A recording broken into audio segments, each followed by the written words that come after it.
भगवत गीता में श्री कृष्ण कहते हैं, मन एव मनुष्याणा कारणम बंध मोक्षयो, अर्थात मन ही मनुष्य के बंधन और मुक्ति का कारण है। ऐसे समझें कि जो व्यक्ति अपने मन को वश में कर लेता है उसे सभी बंधनों से मुक्ति मिलती है, और जो व्यक्ति मन के माया में फंस जाता है वह बंधनों में यानी संसार के इस माया में भटकता रहता है। ऐसे में सवाल उठता है कि इतने चंचल मन को नियंत्रित कैसे करें। योगी या गुरु लोग कहते हैं, मन की गति बिजली या सूर्य के किरण से भी तेज होती है, पर जो व्यक्ति अपने मन को नियंत्रित कर लेता है वह जीवन में सब कुछ पा लेता है। आइए आज मन को नियंत्रित करने का सबसे सरल उपाय को जानते हैं एक गुरु शिष्यों के बातचीत से। एक समय की बात है, तक्षशिला के चोटियों पर बसे एक गुरुकुल में एक महान गुरु रहते थे। वो संसार के बंधनों से दूर संन्यास लिए हुए थे, इसीलिए उनके शिष्यों के साथ साथ वहां के लोग भी उनकी बातें सुनने आते थे। ऐसे ही एक दिन वो महान गुरु अपने शिष्यों को उपदेश दे रहे थे। तभी एक शिष्य ने उनसे पूछा, गुरुवर, क्या मन को नियंत्रित कर सकते हैं?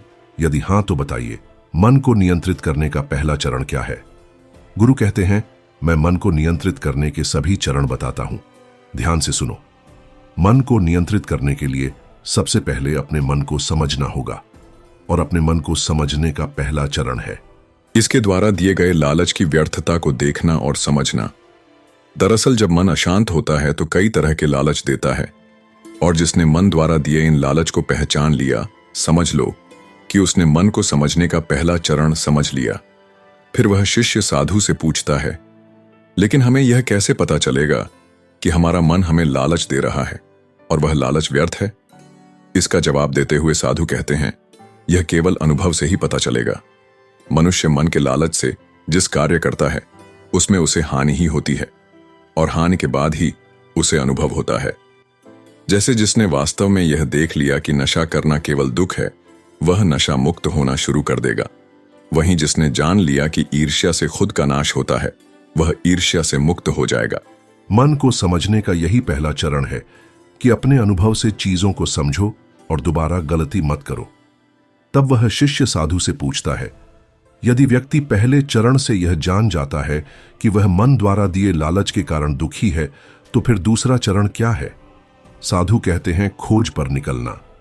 दूसरे चरण के लिए ऐसे व्यक्ति की खोज पर निकलना होगा जो पहले ही अपने मन को जानकर इससे मुक्त हो चुका है।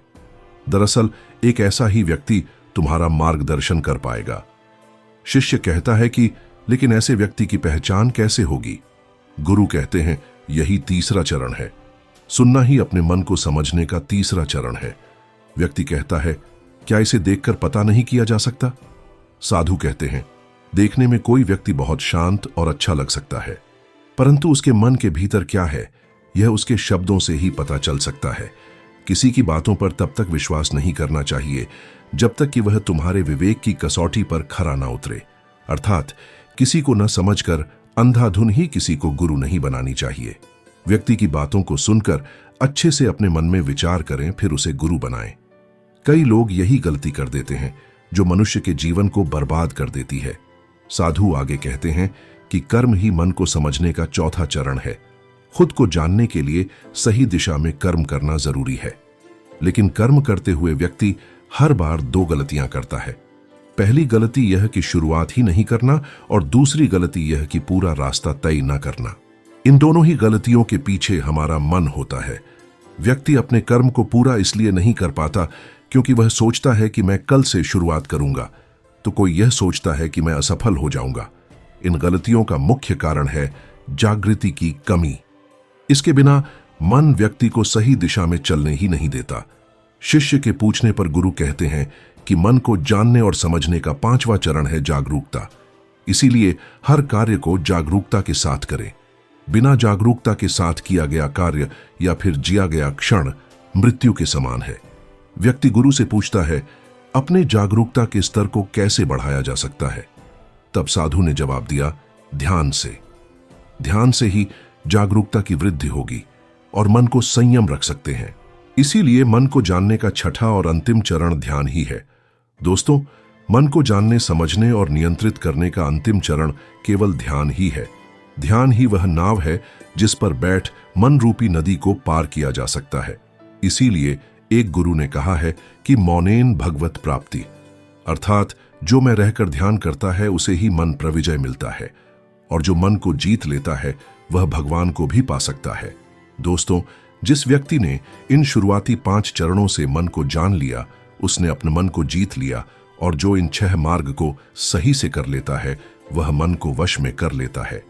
दोस्तों, आपने आज के इस वीडियो से क्या सीखा, मुझे आप कमेंट में बता सकते हैं। वीडियो अच्छी लगी हो तो लाइक करके अपने दोस्तों को शेयर करें, और ऐसे ही ज्ञानवर्धक जानकारी के लिए चैनल को सब्सक्राइब करें।